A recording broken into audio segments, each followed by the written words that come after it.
नमस्कार। आज हम पढ़ेंगे। हमारा जो टॉपिक है वो है पेट्रोलियम। आज पेट्रोलियम से पहले हमने इस पार्ट के अंतर्गत कोयला और पेट्रोलियम एक पार्ट पूरा कर लिया था। कौन सा? कोयला कर लिया था हमने। इससे पिछले वाले वीडियो के अंतर्गत कोयले से उपयोगी उत्पाद कौन कौन से उनके बारे में चर्चा की थी, जैसे कॉक है, कोल तार है और तीसरा कोयला गैस। ये तीनों प्रकार हमने पढ़ लिए थे। कॉक एक काले रंग का कठोर और सरंध्र पदार्थ होता है। वैसे ही कोल तार थोड़ा सा द्रवीय काला पदार्थ होता है, लेकिन होता कैसा? लिक्विड। क्यों होता है? क्योंकि इसमें 200 प्रकार की लगभग पदार्थों का क्या पाया जाता है? मिश्रण पाया जाता है। कोयला गैस से भी क्या प्राप्त की जाती है? ईंधन प्राप्त की जाती है। यानी कि उन उद्योगों में ईंधन प्राप्ति के लिए कोयला गैस का उपयोग किया जाता है। 1810 में हमने पढ़ा कि लंदन में और 1820 में न्यूयॉर्क के अंतर्गत प्रथम बार कोयला गैस का उपयोग सड़कों पर रोशनी प्राप्त करने के लिए किया गया था। लेकिन बाद में इसमें रोशनी प्राप्त करने के अलावा कोयला गैस का उपयोग ऊष्मा के स्रोतों के रूप में भी किया जाता है। यानी ऊष्मा प्राप्त करने के लिए भी कोयले का उपयोग किया जाता है, कोयला गैस। आज हम पढ़ते हैं पेट्रोलियम। पेट्रोलियम जिस प्रकार कोयला भी एक प्रकार का क्या है? ईंधन है, वैसे ही पेट्रोलियम भी एक प्रकार का क्या है? ईंधन है। इस ईंधन का उपयोग हम कहाँ करते हैं? तो पेट्रोलियम ईंधन का उपयोग हम देखते हैं स्वचालित वाहनों के अंतर्गत। स्वचालित वाहन कौन से? हल्के और भारी दोनों तरह के। हल्के जैसे मोटरसाइकिलों के अंतर्गत, कारों के अंतर्गत, और बड़े वाहन जैसे ट्रक के अंतर्गत, कारों के अंतर्गत, सब में इसका ईंधन के रूप में उपयोग किया जाता है। ये पेट्रोलियम है, ये प्राकृतिक स्रोतों से प्राप्त किया जाता है, इसलिए इसे प्राकृतिक ईंधन भी कहते हैं। ये जान तो देखिए, पेट्रोलियम के अंतर्गत हम पढ़े हैं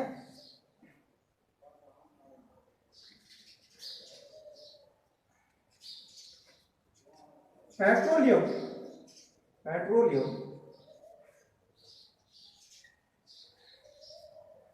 पदार्थ का उपयोग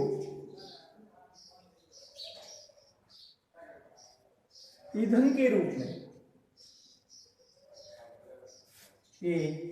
में हल्के स्वचालित वाहनों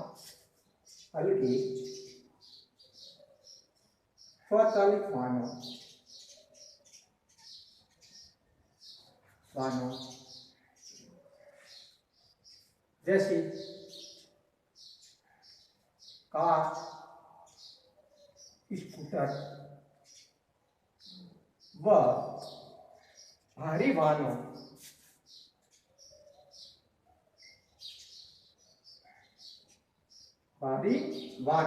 जैसे ट्रक व ट्रैक्टर में किया जाता है।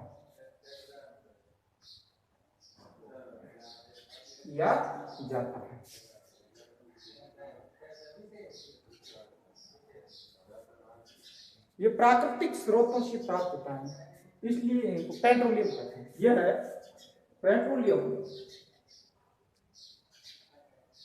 प्राकृतिक स्रोत से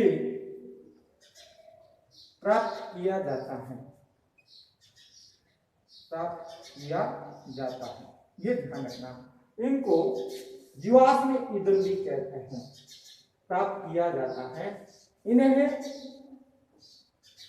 जीवाश्म ईंधन कहते हैं। जीवाश्म ईंधन कहते हैं।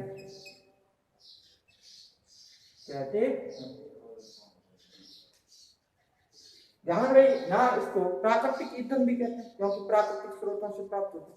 दूसरा, इसको जीवाश्म ईंधन भी कहते हैं। क्यों? क्योंकि यह मृत जीवों के अवशेषों से प्राप्त होता है, इसलिए इसको कौन सा कहते हैं? जीवाश्म ईंधन कहता है। अब प्रश्न उठता है कि पेट्रोलियम बनता कैसे? पेट्रोलियम का निर्माण कैसे होता है? पेट्रोलियम का निर्माण है समुद्र में रहने वाले मृत जीवों के अवशेषों से पेट्रोल प्राप्त होता है। ये समुद्र के पैंदे में जब ये जीव मृत हो जाते हैं तो समुद्र के पैंदे में चले जाते हैं। धीरे धीरे उसके ऊपर मिट्टी और गाद आ जाती है और मिट्टी और गाद के नीचे ये दब जाते हैं। उच्च दाब और उच्च ताप वायु की अनुपस्थिति के अंतर्गत ये जो मृत जीव होते हैं वो पेट्रोलियम और प्राकृतिक गैस के अंतर्गत परिवर्तित हो जाते हैं। तो पेट्रोलियम का निर्माण कहाँ से होता है, कहाँ से प्राप्त किया जाता है? समुद्र की पैंदे में रहने वाले निर्माण समुद्र के पैंदे में रहने वाले जीवों से होगा। पहली लाइन ये हो जाएगी कि पेट्रोलियम का निर्माण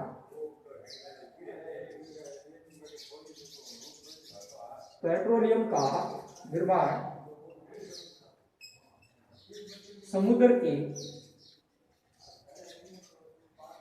पैंदे में रहने वाले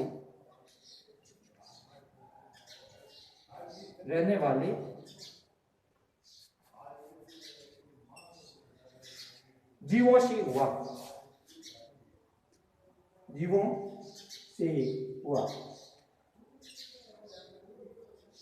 ये जीव क्या होते हैं? जब मर्त हो जाते हैं,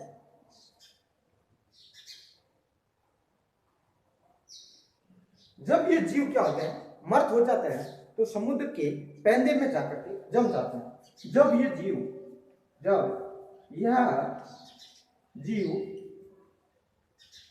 मर्त हो जाते हैं, मर्त हो गए, तब समुद्र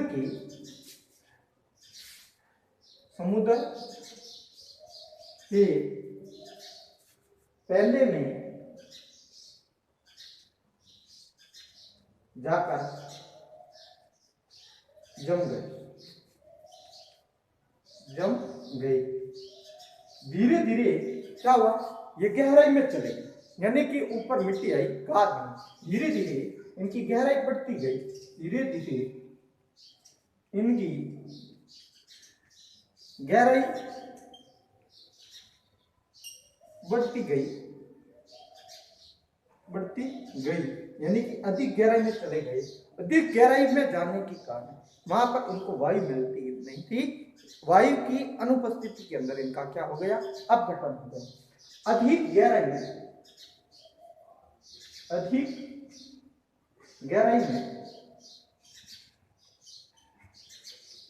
वायु की अनुपस्थिति में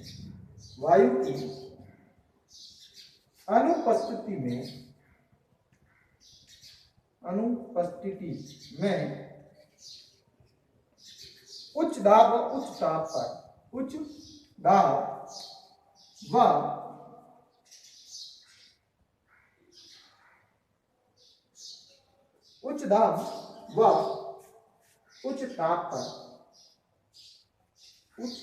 ताप पर यह जीव पेट्रोलियम और प्राकृतिक यह मर्त जीव कैसे होता है, मर्त, और मर्त जीवों के अवशेषों को क्या कहते हैं, जीवाश्म कहते हैं। यह मर्त जीव पेट्रोलियम व प्राकृतिक गैस में परिवर्तित हो गए। यह जीव पेट्रोलियम व प्राकृतिक गैस में परिवर्तित हो गए। प्राकृतिक गैस में परिवर्तित हो गए।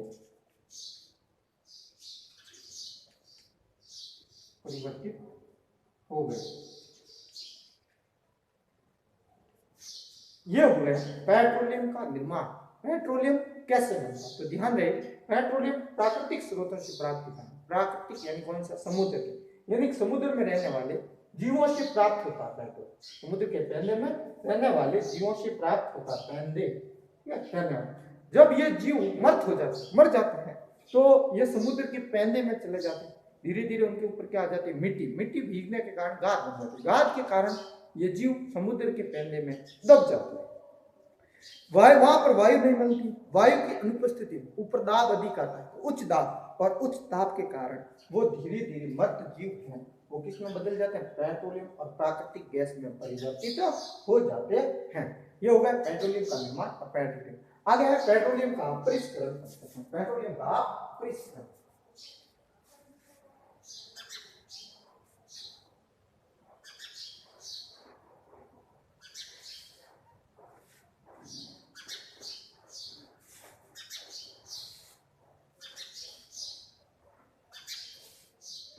पेट्रोलियम का परिष्करण। का पृथक्करण।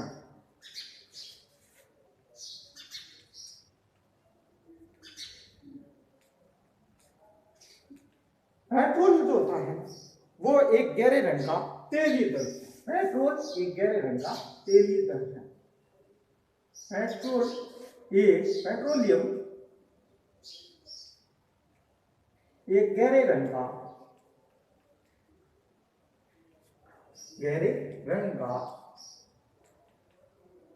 तेलीय द्रव है।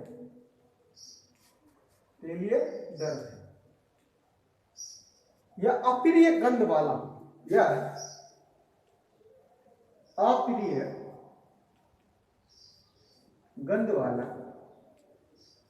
होता है। इसकी गंध होती है ना, वह अप्रिय होती है। यह विभिन्न इसके अंतर्गत पेट्रोलियम के जैसे ही ये समुद्र के पैंदे से प्राप्त होता है, इसके अंदर का विभिन्न प्रकार के पदार्थ उपस्थित होते हैं जिसको हम कहते हैं संघटक, जैसे पेट्रोल, डीजल, स्नैक, पैराफिन, मोम, केरोसिन, ये सभी संगठन इसके अंतर्गत पाए जाते हैं। इस पेट्रोलियम विभिन्न संगठनों का मिश्रण होता है। पेट्रोलियम विभिन्न संगठनों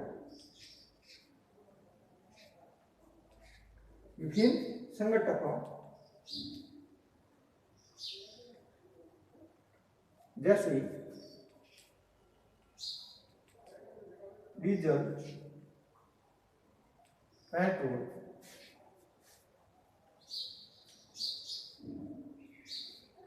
केरोसिन,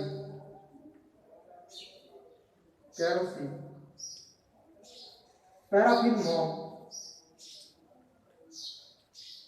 मोम आदि का मिश्रण होता है।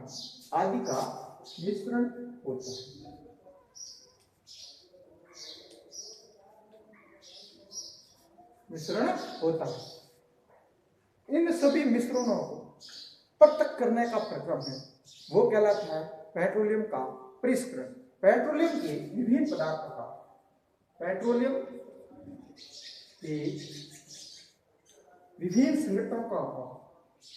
विभिन्न संगठनों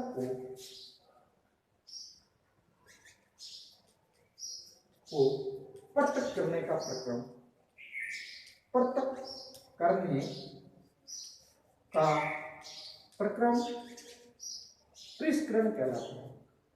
पृथक्करण कहलाता है।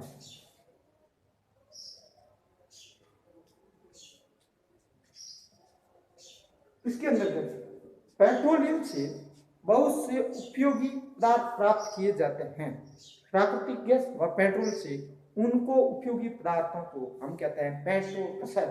क्या बोलेंगे? पेट्रोल रसायन। पेट्रोलियम व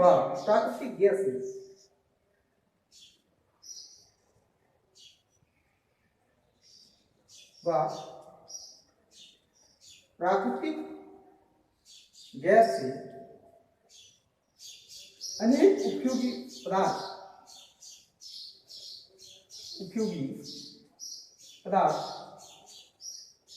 प्राप्त किए जाते हैं।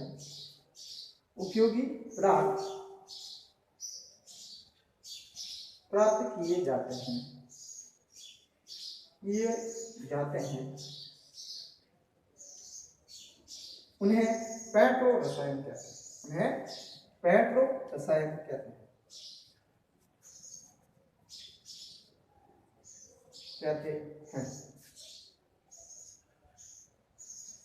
अब इन पेट्रोलियम पदार्थों का हम कहाँ उपयोग करते हैं? विभिन्न प्रकार के संघटक और उनका उपयोग, ये हम आने वाली वीडियो के अंदर करेंगे। आज के लिए इतना ही, धन्यवाद।